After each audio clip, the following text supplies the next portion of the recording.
थोड़ी समझती थी। बस मर्सिडीज में बैठ के चश्मा लगा के ऐसे जाऊंगी जैसे कि जापान में से मीटिंग में जाना है ना। उसका काम है कॉलोनियों गलियों में घूमना। अब घूम रही अकेली, सुबह से चलने करके हैं।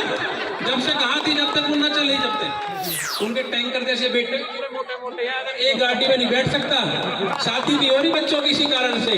क्यों? क्योंकि इनका जनता का पैसा खाया है, ठीक है। तो वो पैसा हजम नहीं होगा, वो यूं ही निकलेगा, समझ गए। कॉलोनी के अंदर हाई टेंशन जाना ये कोई बहुत बड़ी बातें होती है। गली के अंदर पोल लगवाने, तार लगवाने, ये तो एक छोटी बात है। अगर हाई टेंशन ले जा करके मैं आप लोगों के लिए आई ब्लॉक में हाई टेंशन लेके गया, मैंने 400 का ट्रांसफार्मर लगवाया। अगर मैं झूठ बोलता हूं तो मेरा भाई एक भी खड़े होकर बोल दे प्रधान जी आप झूठ बोल रहे हो। एक अच्छा वकील होता है ना, तो आप कोई मुकदमा डालो, अच्छा वकील हो तो आपके उस मुकदमे के जीतने के 99% चांस है कि आप मुकदमा जीतोगे ही जीतोगे। और अगर वकील आ गया ना इन जैसा ठुस्सू, तो आप मुकदमा हारोगे ही हारोगे।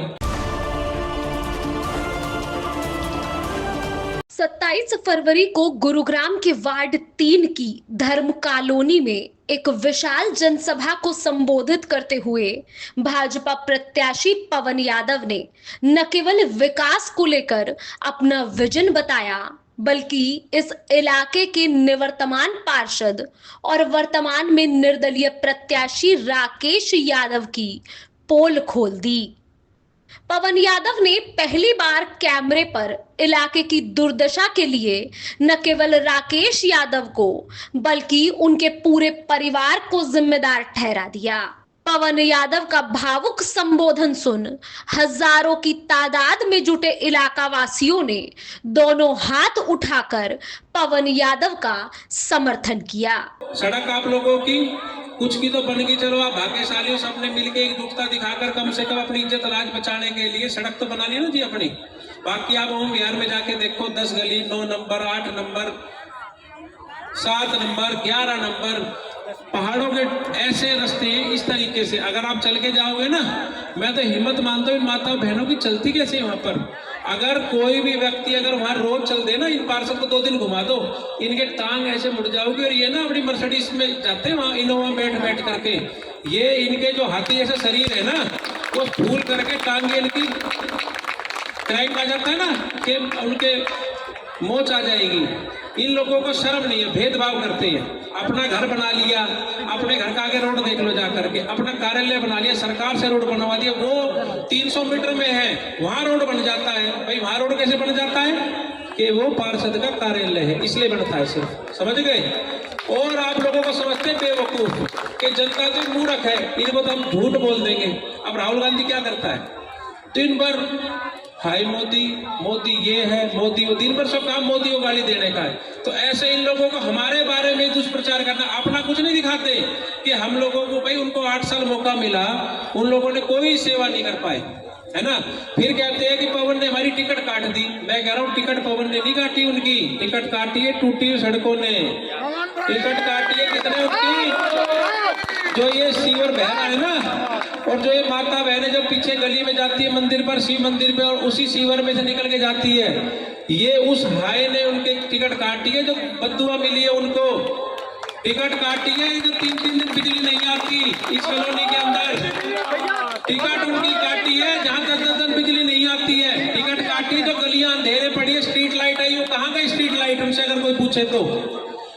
रील बनाते हैं कि हम तो मौका दो, अपने वार्ड का विकास कर देंगे, चमन बना देंगे। तुमने 8 साल में तो इसको नरक बना दिया, और तुम इस कॉलोनी को 10 साल तुम्हें मौका दे दे। मूर्ख है ये लोग, तुम्हें मौका देंगे, ये इनके मन भरे पड़े, ठीक है, तुम्हारे मुंह पे कोई नहीं बोलता, लेकिन ये अब जनता सब जानती है, मूर्ख नहीं बनेगी, इनके मन में है, ठीक है ना। जब ये माता के घर जाती थी ना, तो हाथ मरोड़ करके महिलाओं को धक्का देके भगा देते थे कि क्यों लिया है 300 मीटर में, हमसे पूछ के लिया था, ऐसे बोलते हैं ना। बोला ही नहीं बोला है, अंतरात्मा से बताना मैं बात झूठ बोल रहा हूं तो। वीडियो बन रही है, स्पष्ट कह रहा, मुझे किसी का कोई डर नहीं है, ठीक है ना। क्यों अत्याचार किया इन गरीबों के ऊपर, इसलिए टिकट कटी है। चेला था संतोष करके ठेकेदार, वो क्या कहता था कि सरकार ने पाइप नहीं दे रखे तो पाइप मैं ला रहा हूं। अरे सरकारी पाइप तू वहां से ले आया, तेरी फैक्ट्री है सरकारी पाइप की क्या, सोचने की बात है। ये भैया बैठे सारे एक था इनकले वाले, इनके यहाँ आज तक पानी नहीं है। आप सोचो 8 साल में जिस कॉलोनी में पानी नहीं है और नगर निगम में प्रॉपर्टी टैक्स आ रहा है, इसकी कमी है पार्षद की। पार्षद आपका वकील होता है। मैं तो चलो भाई प्रोफेशन भी वकील हूँ, तो आप एक अच्छा वकील होता है ना, तो आप कोई मुकदमा डालो, अच्छा वकील हो तो आपके उस मुकदमे के जीतने के 99% चांस है कि आप मुकदमा जीतोगे ही जीतोगे। और अगर वकील आ गया ना इन जैसा ठुस्सू, तो आप मुकदमा हारोगे ही हारोगे। ठीक है ना। तो कॉलोनी हमारी क्यों पिछड़ी? कॉलोनी हमारी इसलिए पिछड़ी कि हमें ऐसे ठुस्सू वकील मिल गए पार्षद के रूप के अंदर, जिन्होंने सिर्फ घमंड के अंदर, वो तो एक पार्षद की थी घरवाली, वो तो इतनी हवा में थी, आदमी को आदमी नहीं समझती थी, औरत को औरत नहीं समझती थी। बस मर्सिडीज में बैठ के चश्मा लगा के ऐसे जाऊंगी जैसे कि जापान में तो मीटिंग में जाना है ना। उसका काम था कॉलोनियों गलियों में घूमना। अब घूम रही अकेली सुबह से चल करके हैं। जब से कहा थी जब तक वो न चल रही, जब से तो महिला जारी धक्का देके घर से बाहर, घर था उनका घर देख लो, सरेआम कह रहा हूँ, झूठ बात हो तो कॉलोनी के सब जानते हैं। उनका घर नॉर्मल घर था पहले, जमीन तो वही है ना। ऐसा क्या आगे पार्षद बनते 3 साल बाद थोड़ा बहुमंजिली महल की तरह घर बना लिया। केजरीवाल का भी शीश महल ने काटा था ना पत्ता, इनका भी शीश पहली पत्ता काट दिया। समझ गए ना क्यों काटा? क्योंकि जनता का पैसा खाया है। ठीक है ना। और जनता जनार्दन का जो पैसा खाता है उस आदमी का पत्ता साफ है। हमारे हरियाणवी में कहते हैं कि राम का और गांव का कभी नहीं खाना चाहिए। तो गांव से बड़ा होता है समाज, होता है ना।